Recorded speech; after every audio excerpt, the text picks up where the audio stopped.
छिन गई थी रोशनी पर हार न मानी थी, अंधेरों से लड़ने की उसने मन में ठानी थी। आज का हमारा डीप डाइव एक श्रद्धांजलि लेख पर आधारित है जो लुई ब्रेल के जीवन को समर्पित है। जी। हमारा मिशन सिर्फ उनकी कहानी सुनाना नहीं है, बल्कि उस सोच को समझना है जिसने करोड़ों दृष्टिबाधित लोगों को शिक्षा की आंखें दी। बिल्कुल। तो चलिए इसे खोलते हैं।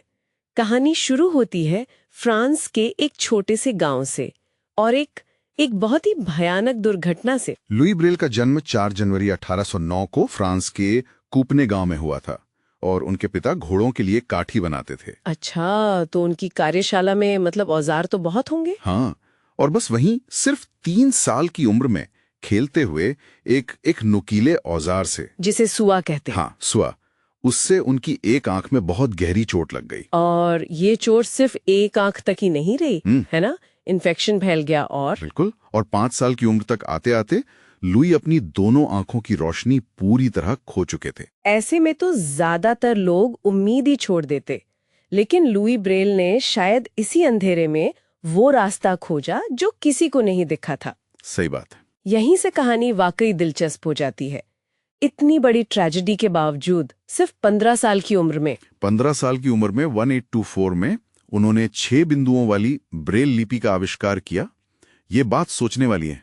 यही तो मेरा भी यही सवाल है कि कैसे, मतलब एक किशोर ने वो प्रॉब्लम सॉल्व कर दी जिसे बड़े बड़े लोग नहीं सुलझा पा रहे थे। इसका जवाब उनकी सोच में छुपा है। उन्होंने पहिए का आविष्कार दोबारा नहीं किया, बल्कि एक मौजूदा सिस्टम को इंसानों के लिए मतलब उपयोगी बनाया। अच्छा, कौन सा सिस्टम था वो? उस समय फ्रांसीसी सेना के कैप्टन थे चार्ल्स बार्बियर। उन्होंने सैनिकों के लिए अंधेरे में संदेश पढ़ने के लिए नाइट राइटिंग नाम की एक लिपि बनाई थी। और वो 12 उभरे हुए बिंदुओं पर आधारित थी। तो फिर इसमें दिक्कत क्या थी? ये तो एक अच्छा शुरुआती बिंदु लगता है। दिक्कत थी व्यावहारिकता। बार्बियर का जो 12 डॉट का सिस्टम था वो इतना बड़ा और जटिल था कि इंसान की उंगली एक बार में उसे महसूस ही नहीं कर पाती थी। ओ, मतलब उंगली को बार बार हटाना पड़ता होगा। बिल्कुल। और लुई ने इसकी सबसे बड़ी कमी पकड़ ली। उन्होंने समझा कि सिस्टम को आसान बनाना होगा। और उन्होंने क्या किया? उन्होंने 12 बिंदुओं को घटाकर सिर्फ 6 कर दिया, जिन्हें 2 कॉलम और 3 पंक्तियों में रखा। ये इतने छोटे थे कि एक उंगली के नीचे आराम से आ जाते थे। वाह, मतलब असली जीनियस आविष्कार में नहीं, बल्कि उसे बेहतर और इस्तेमाल करने लायक बनाने में था।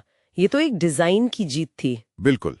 और इन्हीं 6 बिंदुओं के अलग अलग कॉम्बिनेशन से 64 अक्षर, संख्याएं और चिन्ह बनाए जा सकते थे। इसने नेत्रहीनों के लिए ज्ञान के सारे दरवाजे खोल दिए।